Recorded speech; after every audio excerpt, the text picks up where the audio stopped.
Hello friends, welcome back to my channel. आशा कर बहुत भल थे। मुझे बहुत बिंदास अच्छी। तो ये भिडियोटी बनवार रिजन कि मो कहानी विषय कहवाई चाहूँगी। मो आगु कौन थी, कौन करूली। तो मो आगु गोटे भल डांसर थी, किंतु मत मो मामा सपोर्ट करुले, बट बाबा केवे भी सपोर्ट करूँ। बाबा सपोर्ट करुले बट एते भी नुह। सी पाठ को बहुत सपोर्ट करती।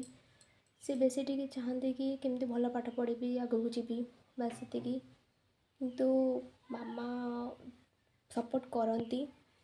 से चाहती कि मु सबुटार आगू जाए। बहुत सारा सर्टिफिकेट पाइली, बहुत आड़े नाचवाक जाइए। एमती कि गोटे दिन थिला, आम घरे गाड़ी समस्ते नहीं कि पलैते, बाइक नहीं पलैते। मोर आम घर तथापि बहुत डिस्टेंस एमती कि 5 किलोमीटर्स कि 7 किलोमीटर्स दूरतार गोटे मोर डांस थिला। तो मत नापी कहीं नथिले। मोर सभा सान दादा, मो बाबांकर 5 भाई, मैंने कह गले मो बाबा लगे 5 भाई।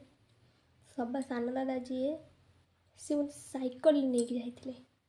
मु कांदी बोली से मत साइकल नहीं जाते। से डांस करी, फास्ट भी होती, प्राइज भी पाई। बहुत सारा सर्टिफिकेट भी मो पाखे अच्छी। से कथा मन पड़ा को एबे भी मो मन रे दुख आसी जाऊँगी कि सेते बेले बहुत छोट थी आउ डांस करूली। समस्त मत देखुले, बहुत खुशी लगुला। समस्त मन में मो प्रति भल पाइबा थिला। तो दयाकोरी आपण मैंने भी मत से भल पाइबा दियंतु।